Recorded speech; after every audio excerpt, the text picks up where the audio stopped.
Welcome, ladies and gentlemen, to episode 173 of Peace Talk. This is the Peace Dealer. Thank you for joining us, whether you're live or watching the replay. I have a really cool guest, an extraordinary guest, actually. We're actual royalty, a king here. I'll explain why I say that. This is someone who I've been talking to online for a few years, and he's definitely not of this world, and I think we both know this is a bit overdue, but as we said, it's time. Master KnutA, thank you for joining us. What's good? Thank you so much for having me. No problem. I really like your mic setup. Cool. Yeah, I got it for Christmas, actually. It's just a table stand. Nice. I love that. And I understand you actually are a music producer. Yeah, and wizard. And what? A wizard.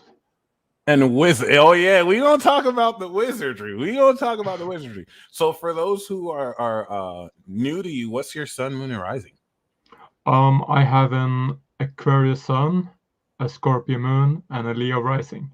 Right. So one thing I learned is that Taurus, Leo, Aqua, and Scorpio, they're royalty. It's the fixed axis of the zodiac. And whenever I see like sun, moon, and rising on fixed signs, that to me is the mark of, it's not that anyone else can't be, but yeah, I definitely see that as kingly.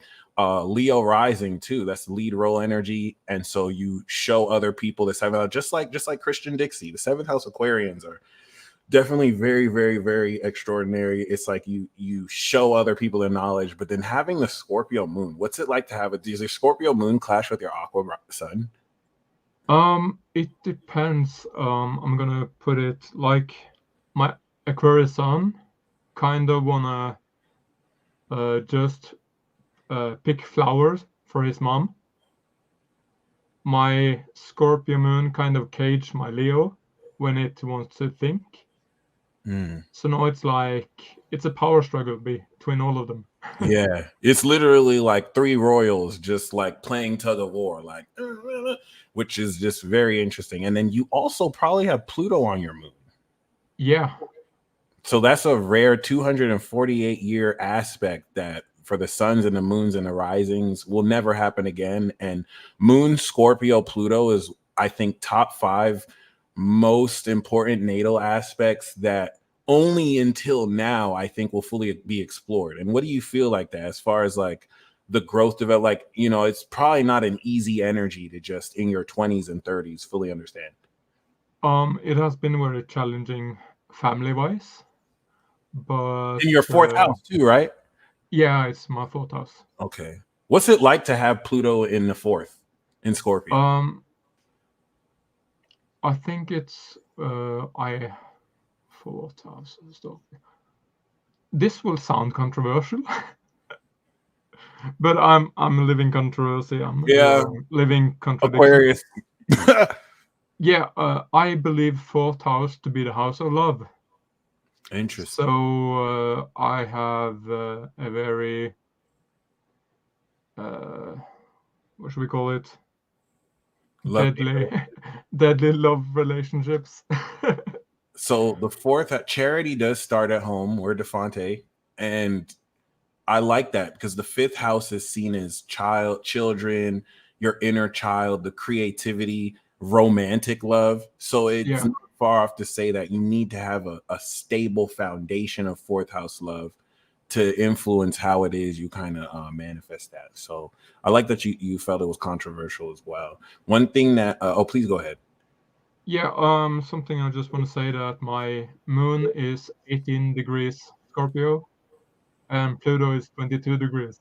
Oh, so it's within 4. So you definitely got the moon Scorpio, the moon Pluto alien constructs. For those of you who have moon on your Pluto, you can sense negativity, you can discover other people's secrets. I experienced this in the airport talking to a Gemini woman who had her moon Pluto Scorpio. And like and that's why I hate air signs with this, because y'all are just like mad detached. So like she on the phone verbatim talked to me casually about emotions that I had that nobody else knew. Like she was just, it's almost as if she dug into my soul and just said it casually, like, yeah, you're feeling this, this, and this. And I was just like, the audacity. Who told you? I Oh, know this shit. Like, who asked you to tell it? Like, this is crazy. yeah, it's actually worse. I can get a random friend request from someone on Facebook and see their future and know if I should be friends with them. And that's crazy. Like, and that's why I love Aquarius, because Pisces is fantasy and Aquarius is science fiction according to science. And I think that's a really good difference between Gemini and Aquarius, where Gemini is going to show you the present state. But a lot of people don't understand that Aquarius is in the future. I used to think you guys could see the future, and then I realized that was Sagittarius. I truly believe that your spirits are in the future. It's not really here, but then your body is here. So I can only imagine what that's like, which is really amazing. Yeah, I have some shit notes. I'm gonna talk a little bit about the futures later, but not for now. Okay. Yeah, we going.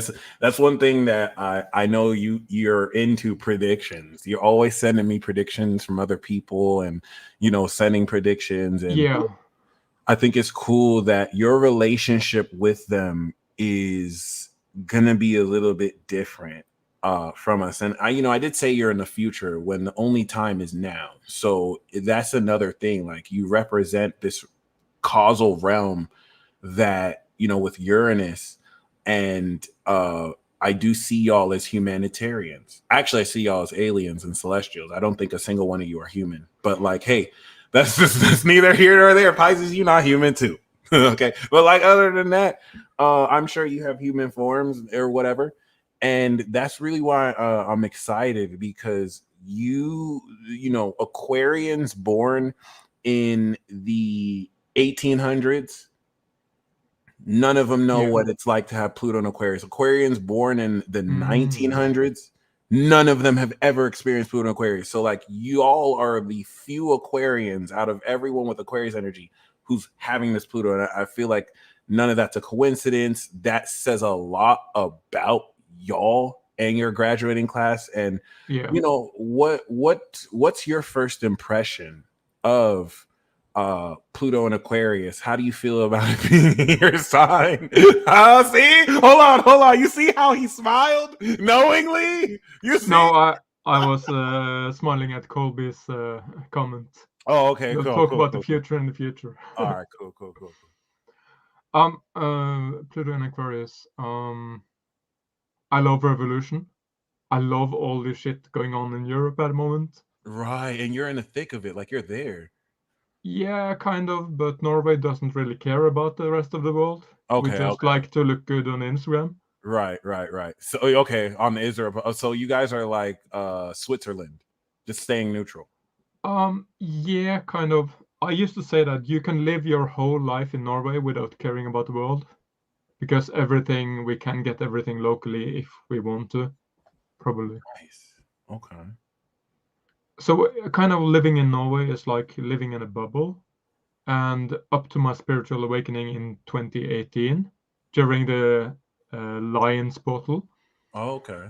I kind of lived life without really knowing what happened in the rest of the world. And as I went from rich to poverty, I experienced that I needed to become poor to understand how the rest of the world has it. If that makes sense. Sounds like Buddha.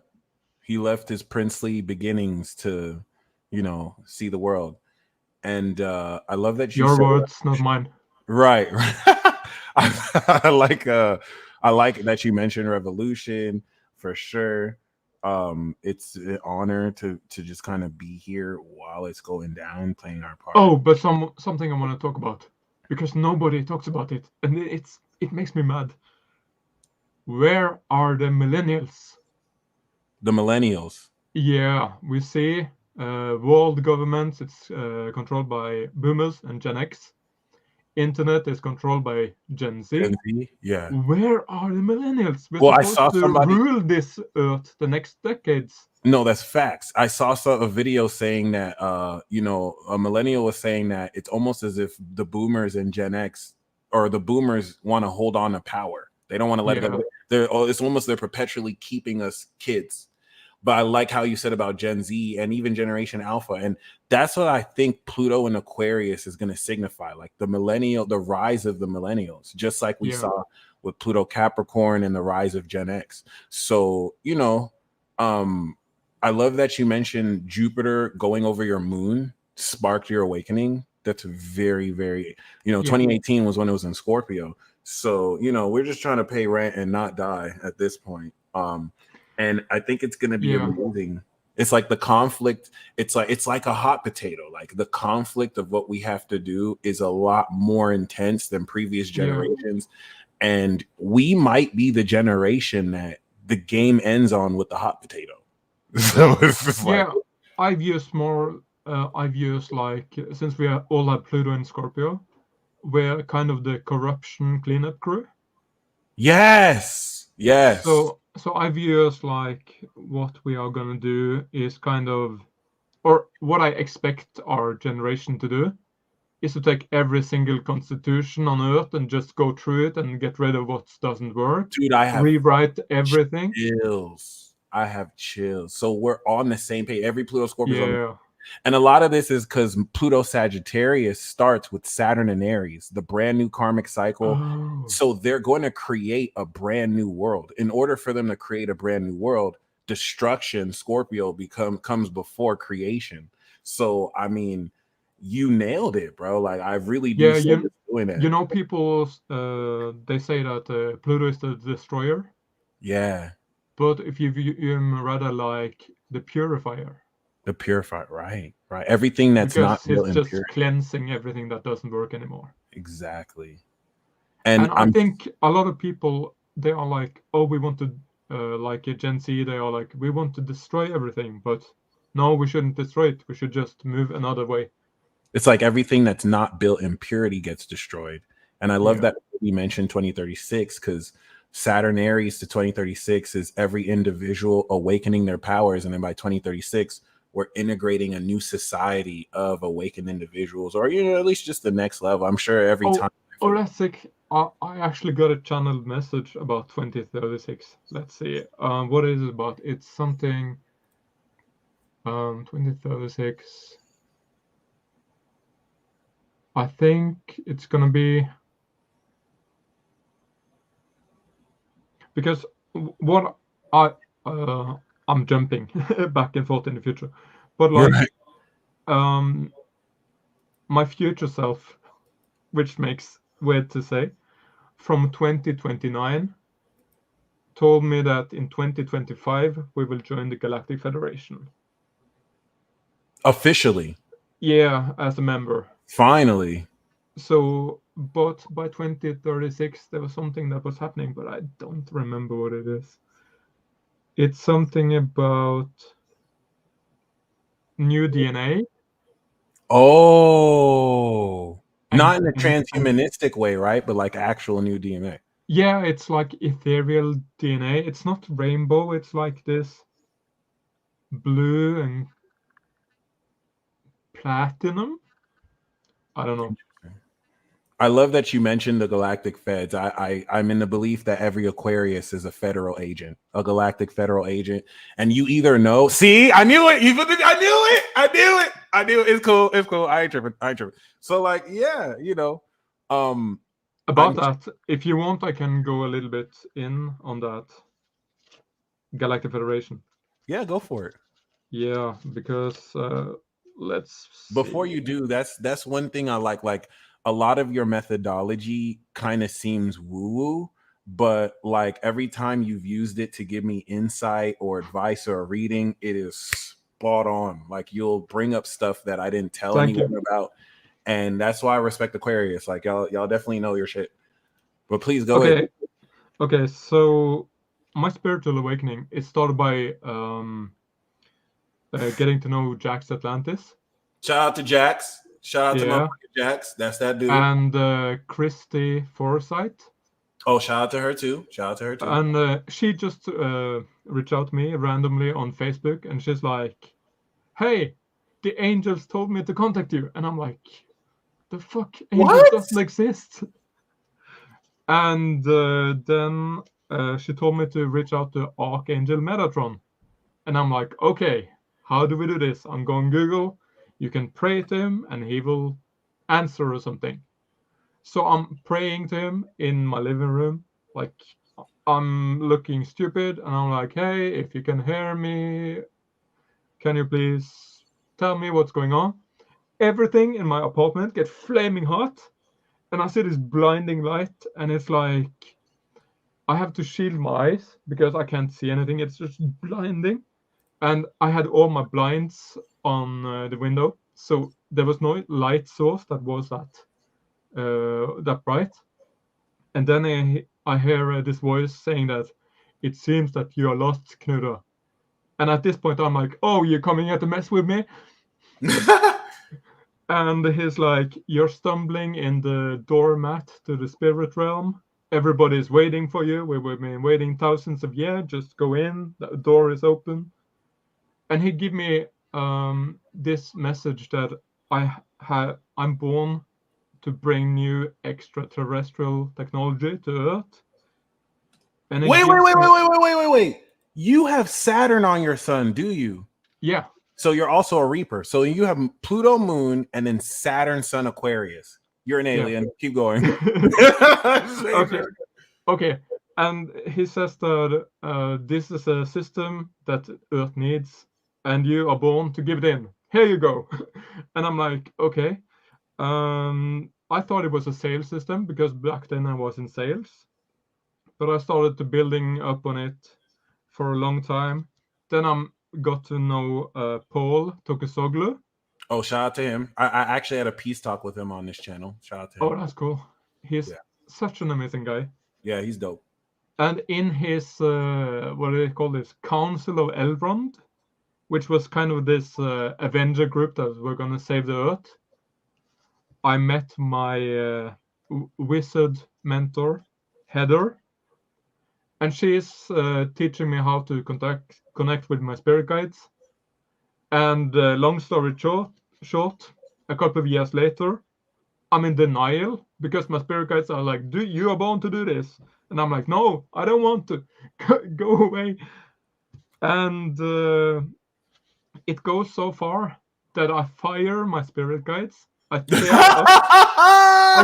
tear up their soul contract, and I'm like, "I don't want anything to So do I with need to this." speak on that. I need to speak. Saturn is contracts. So the ability for you to actually, that's what I'm saying. Like there's a lot of what you're saying that sounds crazy Aquarian, but it's Yeah. based on science. And the reason why I want to, what you just blew my mind with, 50 Cent, the true gangster, 50 Cent was born with Sun Saturn in Cancer. Oh. What do we know about Sun Saturn? Sun Saturn manifests anything into 3D. Sun Saturn is a fucking gangster.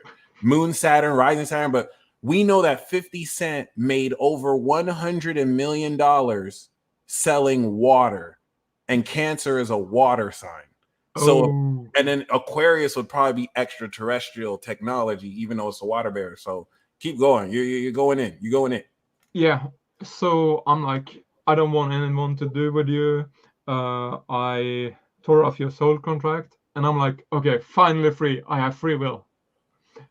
No, you don't have free will, because there was this nagging voice in my ear, like, "You betrayed the Galactic Federation." I'm like, "Where's this voice coming from?" And I pop into astral projection, and I see this angry space gnome, and he's like, "You swore to the Galactic Federation to protect it." Didn't I tell you guys this? Didn't I tell every Aquarius has a run-in with the Galactic Feds? He's telling you right now. You're gonna see some Aquas like, I'm not working for them anymore, but that's wild. Yeah, and he's like, "You swore you gave you gave an oath to the Federation." I'm like, okay, who did that? Oh, your past life self. And why am I responsible for that? It's imperishable. Your South It's Node is in Gemini, right? it's in Cancer actually. Oh, you got North Node Cap. Okay, destined for greatness. Yeah. Destined. So he's like, "Oh no, this contract, it goes through death. You're stuck with us now." And I'm like, "Okay, what do you want?" And he's like, "You have two choices. One, you can either uh, be keep your oath and get reinstated as commander of the Galactic Federation on Earth, Saturn. or you can get taken from Earth and restart in another century." And I'm like, I don't really want to die. I take the first option, please. And So after that, I got in a fight with Illuminati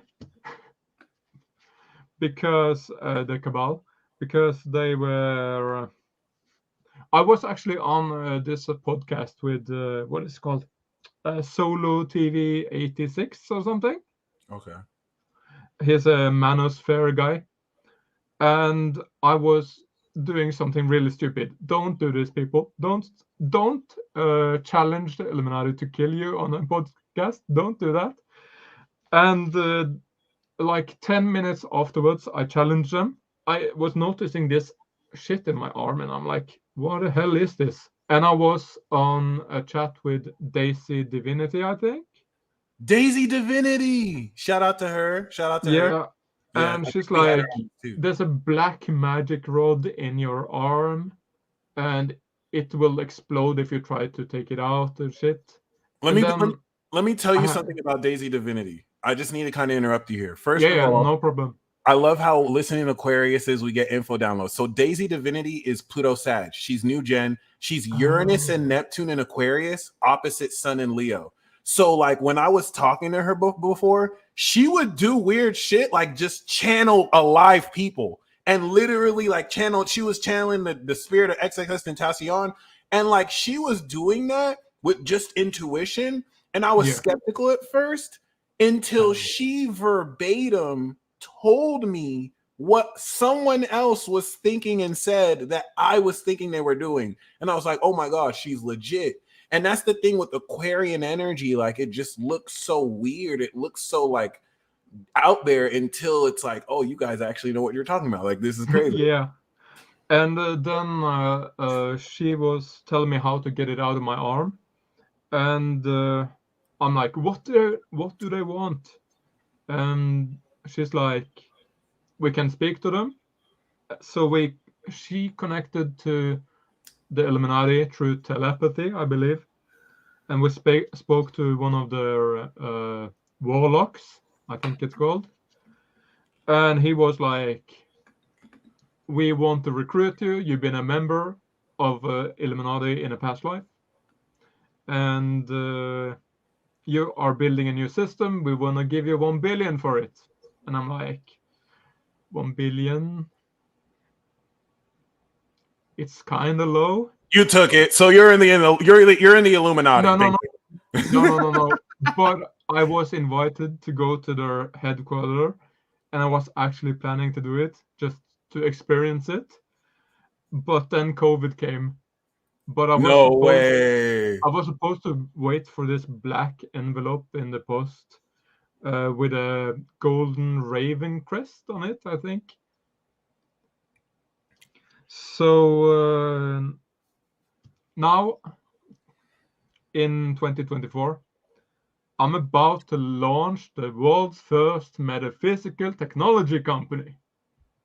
And I have a question. So Yeah.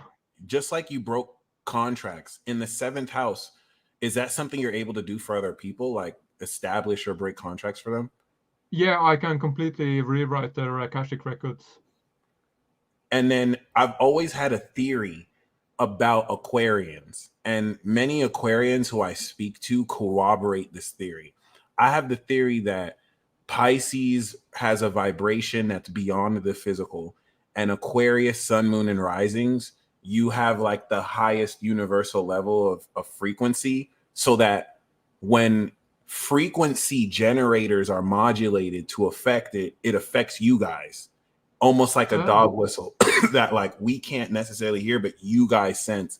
What is that like? I never thought of it like that.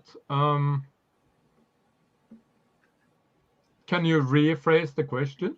I got that. So let's say I set up 5G towers, or I just set up towers that emit frequencies.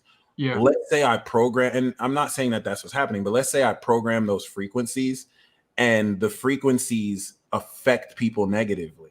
I feel like because Aquarius is a high frequency, you guys actually directly are aware of that. You feel it. Obviously, maybe it doesn't have to be in a like, I'm getting hit by frequencies, but this is just a theory. Is it necessarily something that might have some credence to it, or is even possible? The whole notion of frequency warfare and being able to emit frequencies that other might be imperceptible to other people, I feel like it's not imperceptible to Aquarius. I think most people can just choose to vibrate higher than the frequencies.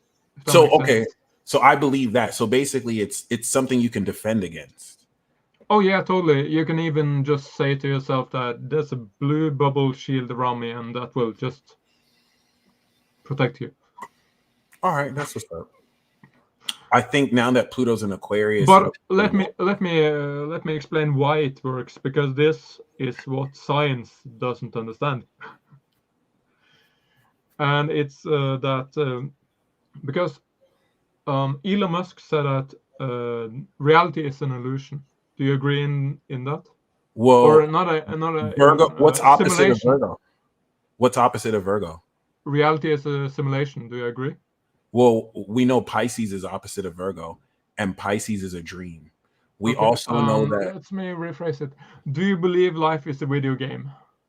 Well, that's my whole point. If you actually, what certain scientists have, or certain people have experimented, is that the lowest measure of unit is a Planck length, and when they started to investigate the Planck length, it looked, they basically concluded that they were pixels.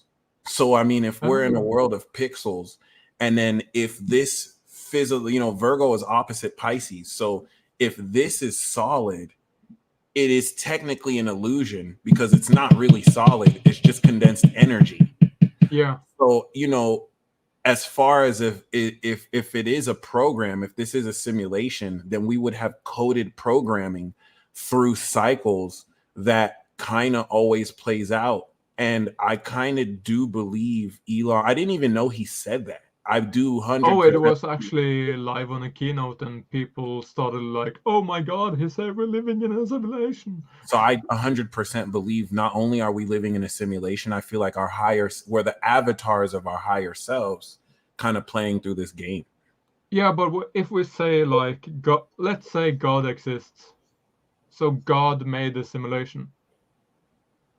So Well, that means that there needs to be, like, if you think of a video game, it needs a developer, right? But it also needs the programming language. Software programmers, software developers. Yeah, but also a language, like you use HTML on internet to make websites. Right. So what we program our reality by, or simulation. Well, guess what? Is belief. Oh, okay. Well, I'm glad you mentioned that, because so the it's alphabet like we have. If you've heard about the Schrodinger's cat. Schrodinger's cat. Yeah, Schrodinger's cat. Yeah. So it says that reality only exists from the observer. But that means that you can't really know something doesn't exist if you don't observe it. Right. So that means that angels can exist, but you don't see them until you believe in them. And the thing is, to add to what you're saying, the languages we speak came from the zodiac. A lot of the languages. Oh, cool. Right. So I look at that as the programming language. And I think belief is that step further. But let's use that video game analogy, because this is what helped me understand the concept of God so much better. You have the father of Nintendo, right? Nintendo is a video game company and corporation. Nintendo has a long line of IPs, different video games that all exist within that Nintendo universe. So I look at each video game as a world. Each video game has a specific processor. So people think God created the world like the owner of Nintendo created Mario or Link, right? But the owner of Nintendo never created the game of Zelda. He hired a software developer. We can call those software developers gods. So you have like, right? You have, so it's almost as if God might have been responsible for the creation, but you have actual creators creating different worlds. And that's kind of where I feel like there could be some kind of detachment where what we kind of understand as God might be more of like a collective of Elohim who made men in their own image, right? And on top of that, you know, as far as the topic of belief, we know that Aquarius manifests Pisces. So in order to believe, you need to have knowledge, right? Knowledge. Once I know something, right? If I know this, then I can believe that this is going to happen based off that knowledge. And if it's wrong, it changes the knowledge. So yeah, I think belief and imagineering is a huge element of where we're headed forward with Saturn and Neptune and Pisces, and the ability to believe. So yeah, but you can also say that let's say that since all is one, we are God, right? So that means that since we are God, what if us believing in God creates God? personally, I feel like if you think of, if we are like the body of God, right? If we are God in the sense that we're all one body, right? There's a universe within us. We're in the universe. So it's like we're a cell of God. And God is experiencing itself through the myriad of different perspectives. That's a really good question, because people believe that God is eternal. God can never be created, right? And it's almost kind of like if you did create a video game and you created characters in that video game, are they you? And is their belief in you dependent on if you exist or not? Yeah. And something I saw this discussion between, I think it was a Christian and Muslim that believes in Allah, and they were fighting that Jesus was a prophet in Right. Islam, and he was the son of God in Christianity, and kind of just like your belief to what God is kind of create the version of God you will believe in. It's kind of like Galactus in Marvel, where the devourer of planets, every civilization that sees Galactus sees them as they are. So they don't just see like the same as a cosmic entity. If there's a group of lizard people, it's gonna look like a big lizard. If there's a bunch of humans, it's gonna look like a big human. And I really like that concept, because we only see less than 99% of the electromagnetic spectrum. We don't necessarily, I mean, maybe our senses may awaken and that can change, but we only less than 1% is physical, and we're grounded to this limited perspective. And that's what makes me believe that a lot of what we see is an illusion. So it's hard for us to go off of that to now kind of make judgments. But this is where I think in awakening extra dimensional senses, this shifts the tide. And I feel like y'all are going to be the first ones to, as humanitarians, guide the rest of humanity towards teaching us how to believe, teaching us, you know, how we can kind of change things out. And you did mention that you're creating a new tech, you know what I mean? And that's one thing I noticed about you. Like, first of all, you finished your Saturn return. So please tell us what that is like. Like all of you born 91, 92, 93, you're up. We were before you, Saturn Cap. You're up now, Saturn Pisces.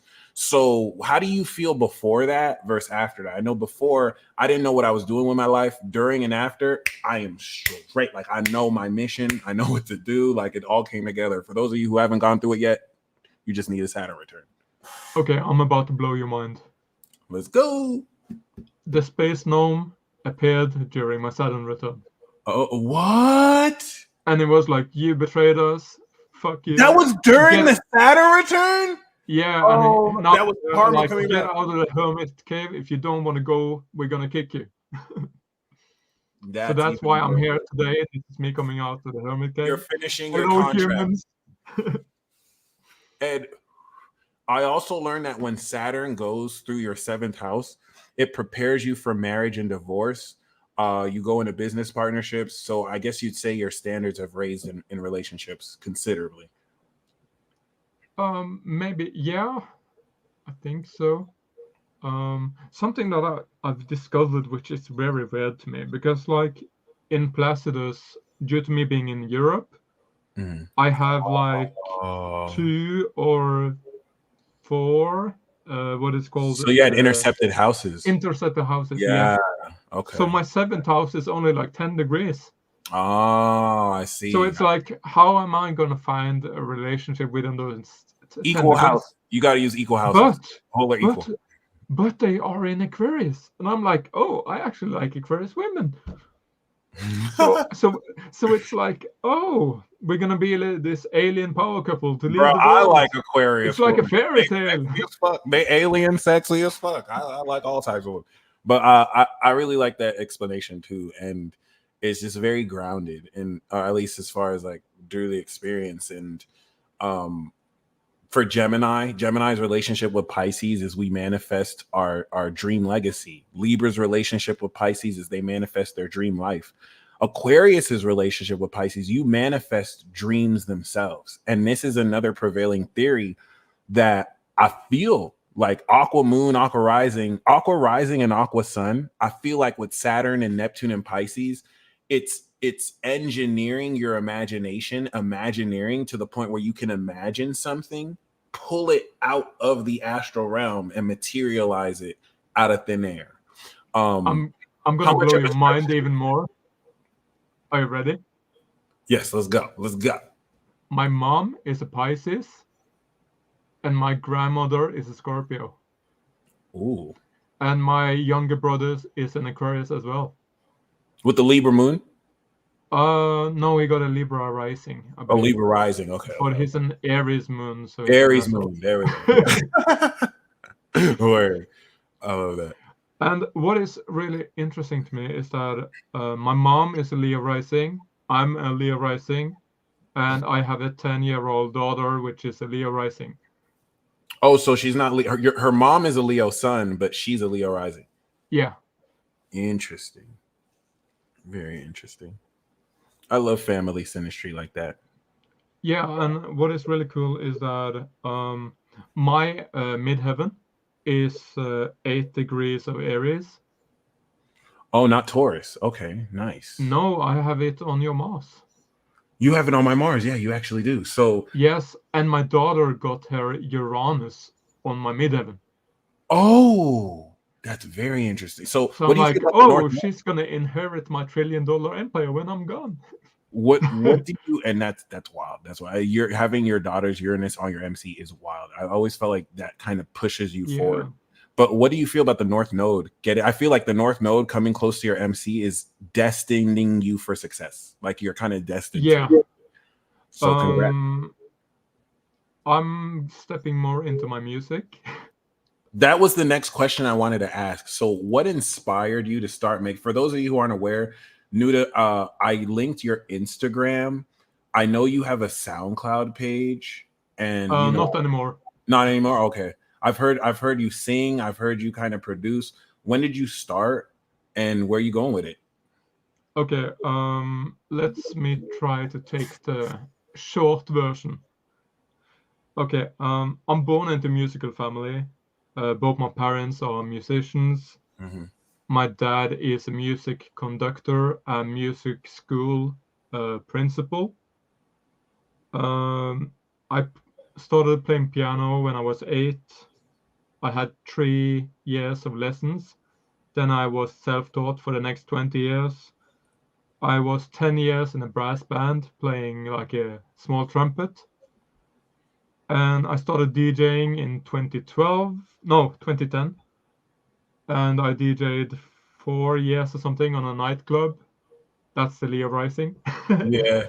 And I The Leo started King making also DJ'd. music in 2012 when Neptune went into Pisces. Yeah. And that was right before Jupiter went to your rising too.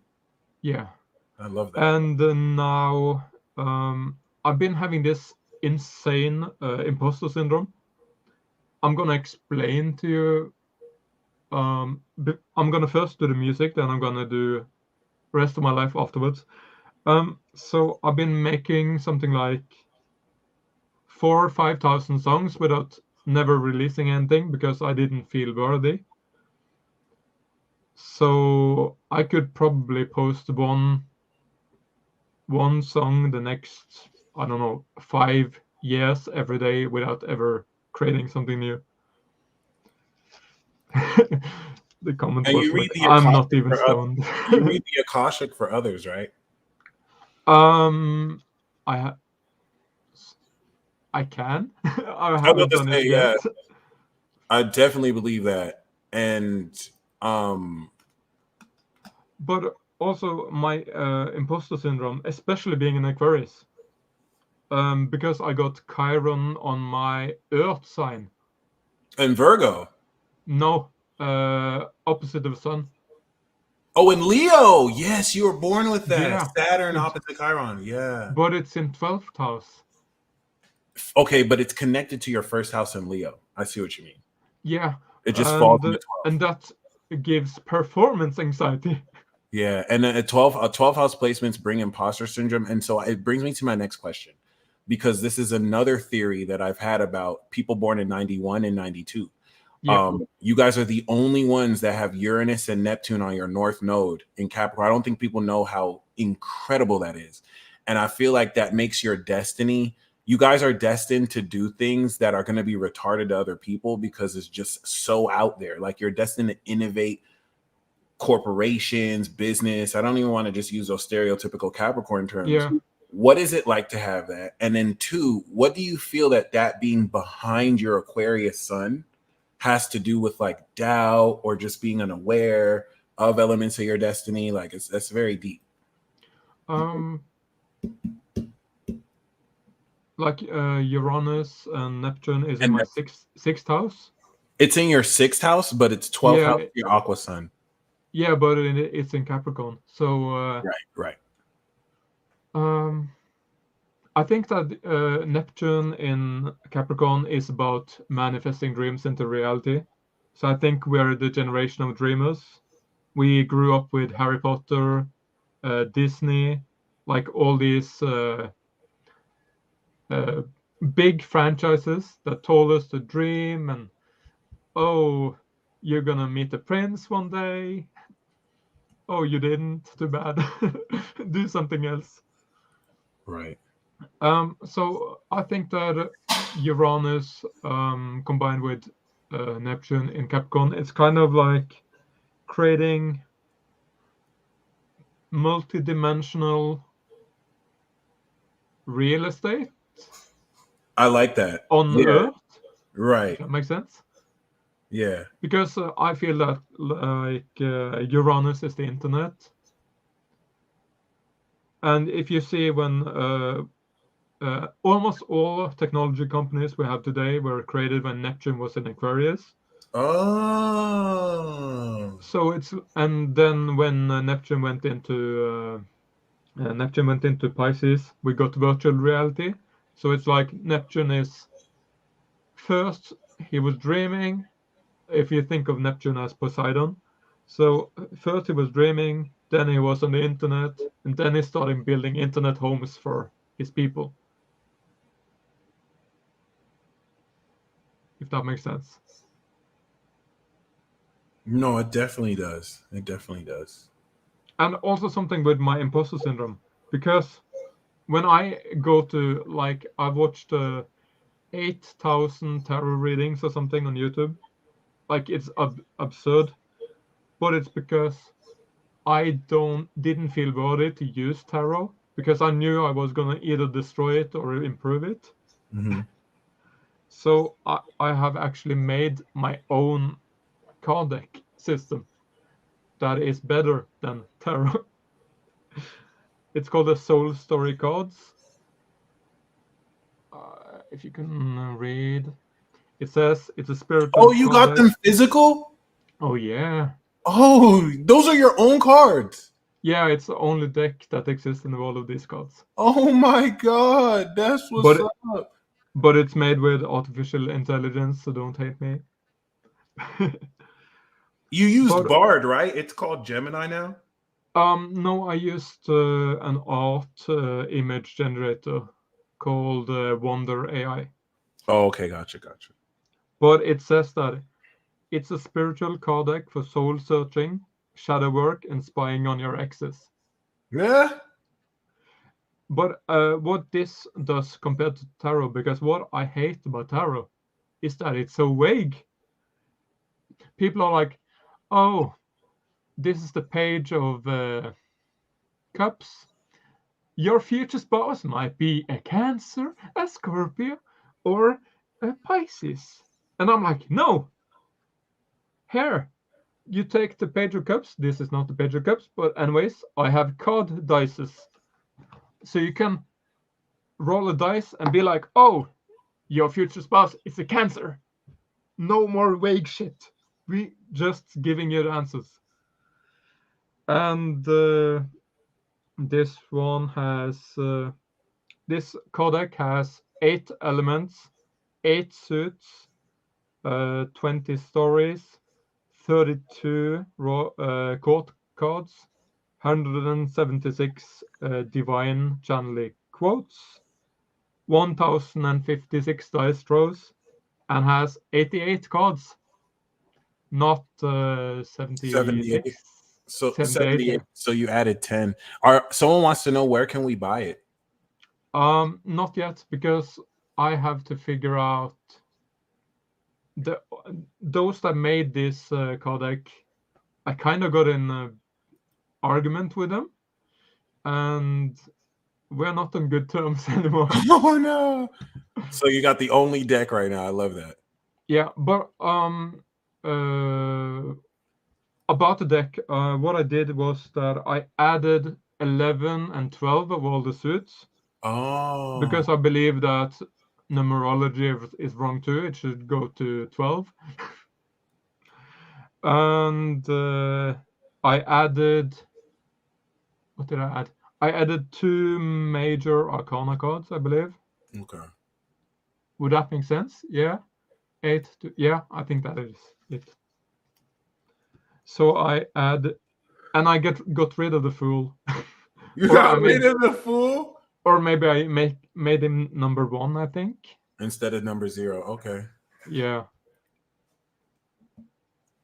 And I have, wait. Oh, and about these cards, because that's really cool.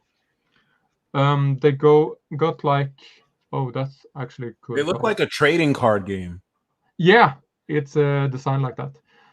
So Awesome. this is the light side, and this is the dark side. Oh, that's awesome. So okay, instead of having reversed or upright, you just have the I love that. So it's Yeah. like 88 times 2 then. Yeah, actually. Interesting. And something, they are following different storylines. Okay. I'm gonna go quickly through them. Like the from the first of the suits till the 12th. Like the sword one. I think I just call it air because I didn't manage to get 12 swords on a card. But the air one is, it's a rabbit going from being curious to becoming a wizard. Then you have water is a mermaid learning self-love. So the 8 of water is kind of being backstabbed by the fuckboy or whatever. And let's see, fire is about a fairy creating a revolution and getting married to the twin flame in the 12th. What is life? Earth is about a Yeti getting fired from. No, it's a Yeti planting a garden of miracles, I believe. And then the opposite. What did I call them? I called them. That's good. I want to speak on what Banshee said right now. What really kind of enlightened me to the numbers is that the number set is from 0 to 9. So technically, 1 is like the second number, 0 is the first number, and 9 is the 10th number. And that's the complete system of this. So you have 10 numbers, but from 0 to 9 instead of 1 to 10. So I think that I'm going to check out the 7 Bomar lecture, but that's really interesting. Okay, so opposite of Earth is called Steel, and which is about aliens. I think he's getting fired from his job, and then he ends up being happy being without a job. The opposite of air is called gas, and that's a ninja starting out forgery, making fake stuff, and then they end up in prison. Let's see.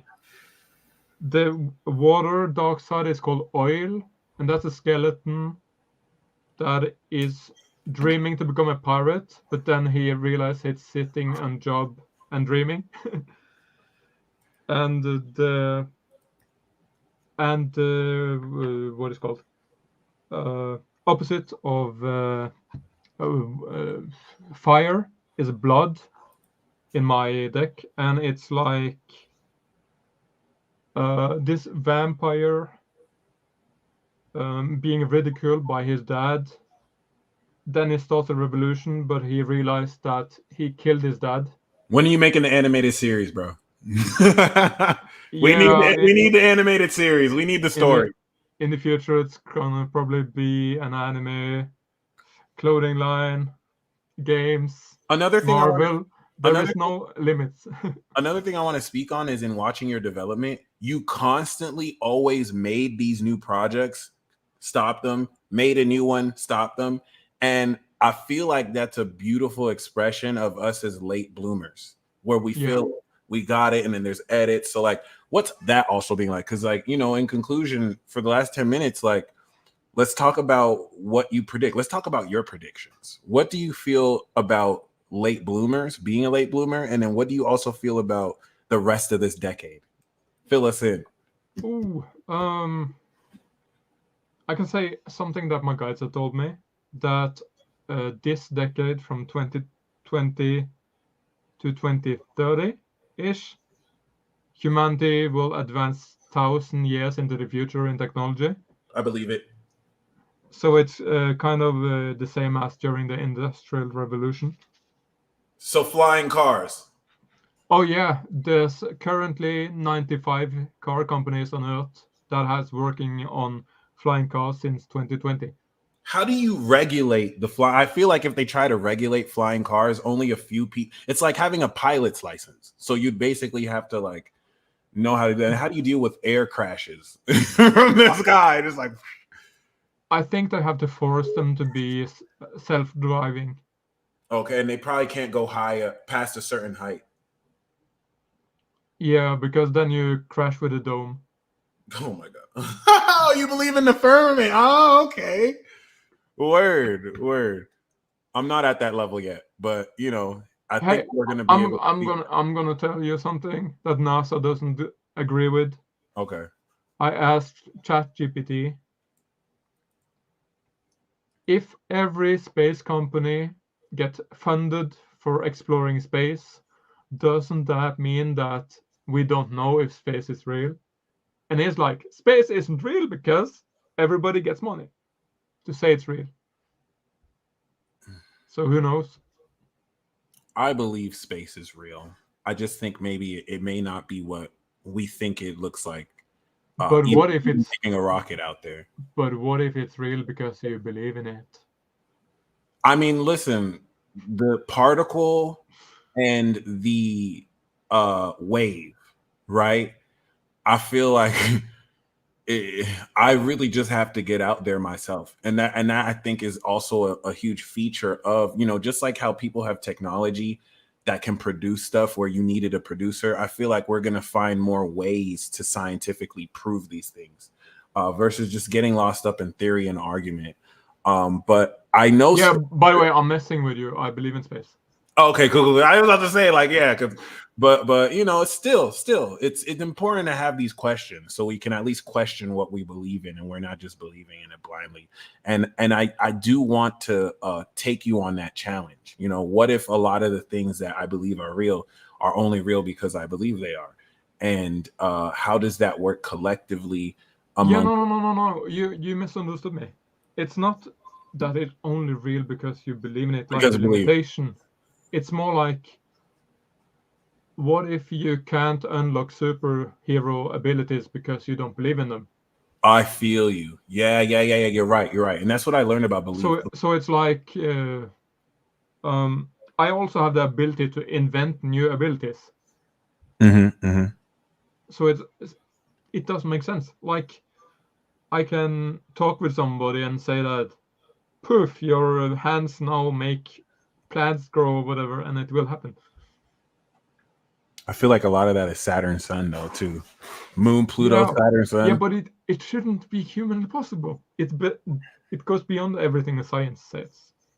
But okay, but anyone, if belief is very much so an open door into the impossible, basically, Yeah, to make it possible. Magic. yeah, and something that really bothers me, because I believe that the schoolyard is a graveyard of dreams. The what? The schoolyard is a Oh, graveyard of dreams. where dreams go to die before children uh, are made to forget who they are. I like that. Yeah, and I think that people that say that the biggest lie told to us by the science or whatever is that dreams are not reality. I love that. That is so true. I mean, when we're awake, it's a dream. The waking dream and the sleeping dream, and yeah, uh, Yeah, and if you look like these cards for 1 year ago, they were just an idea. right. If you look around you, everything you see around you was made the last 200 years. That's so We are true. living among the dreams of It dead literally people. came from people's idea, yeah. And then I mean, people even go far to say that the veil of Maya is the dream of God projecting this reality. So definitely resonate with that, bro. We're definitely gonna invite you back on this show. You are definitely welcome here. This was definitely a really good way to introduce you.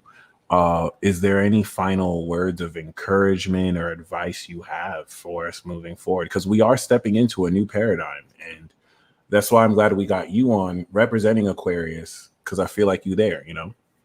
Well, I was kind of hoping we should do the rapid fire questions because I got artificial intelligence Oh to make yeah, question for you you. got rapid fire. Yeah, let's go. Okay. So the first question: what is an unexpected way you have helped people as the peace dealer? I love that you said unexpected, because yeah, like there's certain things that I'll share, certain key insights of wisdom that certain people were just asking for that day. And that's one of the things I really love, when people are like, whoa, your timing is ridiculous. And I really like that because it just kind of reminds me that we're connected in ways that we may not see physically, but clearly I had something that person needed to hear, and I was inspired to say it because someone needed to hear it. So you know very, very interesting. Are we going back and forth? Yeah. Okay, cool. So what is like your trademark ability? If you could put it into words, what do you Oh, like to do? um, I help people reach where they are meant to be. Okay. So I would say, what should we call it? Faith cruising. Fake cruising. All right. I like that. What's this? And next question for you. What do you think or wish for astrology to become after Uranus in Gemini? I want astrology to be mainstream in the sense that children are asking each other their moon signs and Mercury signs. I don't care if people really believe in astrology or nerd out of it, but my goal is to legislate this in schools so that by the time you're 10 years old, you could read your chart, you could read the transits, and it's just a new way we tell time. So as long as it's demystified as some kind of fortune telling thing and is seen as the true science that it is, we did our job. Uh, Amazing. my, my question for you is, what's KnutA stand for? Oh, so Knut is a Viking name. The A stands for Andre, Am I saying which it right? Is it KnutA? it's KnutA. KnutA. All right, Master KnutA. Thank you. Yeah, but no problem. I view my name more like it's a superhero name, whatever you want to call it. All right. Fine with me. It's like if you call God or Allah, it doesn't matter. He just answers you. Right. Right. And yeah, it's just my name abbreviated because um, English pronouncing people can't say anything of my names. So it's like, hey. So now on Instagram, I go with Drew Daddy. Druid Daddy. Word. because it's hilarious to have your haters have to call you daddy when they reply to you. You be Kyle, you be dropping them comments on people's videos too. You be going in. So how long did it take you to get good at Astro? Um, I'm still learning. Um, but it's like it's a lot of you have to trust something that doesn't exist on Earth and trust something that you think you're crazy like 50% of the time. And then it's like you know how they say that once you go Mac, you never go back or whatever. I feel it's like once you go to Astral and really experience magic, you can't go back. It's like you can't go up the rabbit hole. You're stuck there. So I can never go back to 9 to 5, even if I wanted, because my spirit guides would make me lose the job. I feel you. I feel you. Yeah, yeah, yeah. No, So yeah, it's like once you have experienced magic, and it's not like I know when people talk about magic, it's like, oh, it's magic. No, it's actually magic. I can feel it as electrical pulses in my hands and shit. It's weird. it's tangible. Yeah, and my mentor taught me this like this clearing spell, which is to imagine a piano, and as I've taken my hand sideways, I can start to feel some disturbance in the energy field in my hand, and then I can ask for uh, my higher self to give me a new tone to the piano, and then it heals it. Love that. It's insane. One time I fought a demon, but we should not go into that now. So, my last question for you. When you are dead, what legacy do you hope to leave behind? Hmm. Um, I know my legacy is to be known. I don't think it's necessarily like just teaching astrology. So I mean, my beliefs in relationship with death are weird as fuck. A little different, but I do believe the legacy I want to leave behind is to remind people the power of one individual, um, and that you never need anything outside of yourself. And that if I can accomplish what I accomplished, there's no excuse for you to do too. Like, basically do something no one has ever done before and do it in a way to show that I'm not special from you. I did it because I believed in myself, and you can accomplish way greater than what I accomplished. Thank you. That's your MLK speech. I have a dream. Oh my gosh. So yes, is there any final words of advice you would like to give for anyone walking their journey? What should they leave with them from this? Yeah. Let's see. I have some notes. There we go. Let's see. Oh, this one is easy. If you think that if you're feeling low vibe, that will give lack. If you're feeling high vibe, that will give luck. I love that. Because what my spirit guides told me is that you should under no circumstances use magic when low vibe, because Ooh, that's some real shit. you can potentially ruin the whole earth That's some real shit. if you're powerful enough. And let's see how to manifest anything, because this one is about what Colby talked about, the future in the future. So how I view it is that the future doesn't exist, but I create the vision of the future. So that means that I can channel. I'm gonna put it. It's like the particle wave. Say that a dream where you have succeeded. You can get your dream to give you instructions of how to get to the dream. So your attention is creating a consistency that it can now reach back out to you. Yes. Because you're focusing on it. Yes, and it's crazy. It's like you can even do like you can ask your spirit guides or whatever, if you have connected to them, to create this let's say create this bank for me in the future in Astral. You can go into the bank and see receipts of how you got to $1 trillion or whatever. I love that. I remember how you explained it to me one time, where it's like, if I make a decision that I'm going to have like 5 hot dogs, now there's a version of me in the future with 5 hot dogs. But once I change that to 4, now it's 4. It's like, and I can kind of interact that way. And that reminds me of the particle wave. It's like, when I don't look at it, it's just a wave. When I look at it, it's a particle. When I focus on that future. So that's really. And one of the reasons that our dreams doesn't manifest is that we are actively anti-manifesting it. Facts.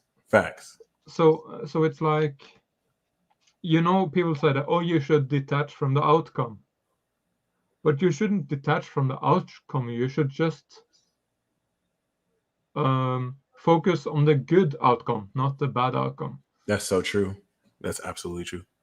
So thank you, bro. And lastly, I just want to say that if you have any questions, leave them in the comment section of this video, and let's make this go viral. Yeah. Comment anything down below that you want him to answer. He'll go through, comment. I have his IG in the description box if you want to reach out to him, shoot him a DM. Brother, I'm glad we finally did this. I'm going to stop the stream right here, and I'm going to jump into the new moon ceremony. So I'll see you guys there. And thank you for joining us once again. Thank you for having me. Sweet. All right, y'all. Peace out.